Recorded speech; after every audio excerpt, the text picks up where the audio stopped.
যুক্তরাষ্ট্রের ক্যালিফোর্নিয়া অঙ্গরাজ্যের প্রধান শহর লস অ্যাঞ্জেলসে বিক্ষোভে মাস্ক পরিহিত যেসব লোকজন সক্রিয়তা দেখাচ্ছেন তাদেরকে গ্রেফতার করতে পুলিশ ও ন্যাশনাল গার্ড সদস্যদের নির্দেশ দিয়েছেন ডোনাল্ড ট্রাম্প। নিজের সামাজিক যোগাযোগ মাধ্যম ট্রুথ সোশ্যালে পোস্ট করা এক বার্তায় এই নির্দেশ দিয়েছেন ট্রাম্প। পোস্টে ট্রাম্প বলেন, মাস্কে মুখ ঢেকে রাখা লোকজনদের গ্রেফতার করুন এখনই।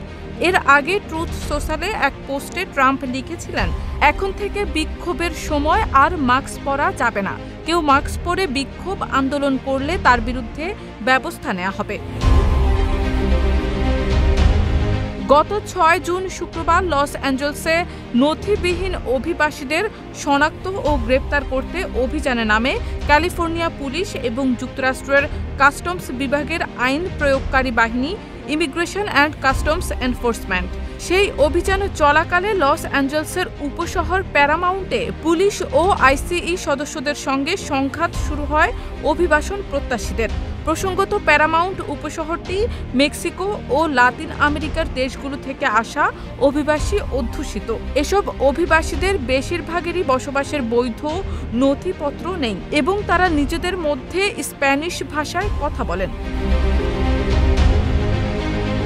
সময় গড়ানোর সঙ্গে সঙ্গে সংঘাতের ব্যাপ্তি ও তীব্রতা বাড়তে থাকে এবং প্যারামাউন্টের বাইরেও শহরের বিভিন্ন এলাকায় ছড়িয়ে পড়ে। পরিস্থিতি অত্যন্ত গুরুতর রূপ নেওয়ার আগেই গত শনিবার লস অ্যাঞ্জেলসে ন্যাশনাল গার্ড সদস্য মোতায়েন করা হয়।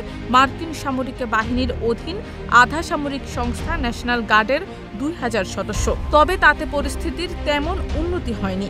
সরকারি ভবন ও দপ্তরগুলোতে বিক্ষোভকারীদের সম্ভাব্য হামলা ঠেকানোর জন্য সেসব ভবন ও দপ্তরের আশেপাশে অবস্থান নিয়েছেন ন্যাশনাল গার্ডের সদস্যরা। বিক্ষোভকারীদের ছত্রভঙ্গ করতে টিয়ারশেল নিক্ষেপ ও লাঠি চার্জ করা হচ্ছে। পুলিশ এবং ন্যাশনাল গার্ড সদস্যদের লক্ষ্য করে হামলা ও সরকারি সম্পত্তির ক্ষতি সাধনের অভিযোগে এই পর্যন্ত ২ শতাধিক বিক্ষোভকারীকে গ্রেফতার করেছে পুলিশ। লস অ্যাঞ্জেলস পুলিশ বিভাগের কর্মকর্তারা জানিয়েছেন, তাদের গ্রেফতার অভিযান অব্যাহত আছে। শারমিন নিশু, ঢাকা পোস্ট।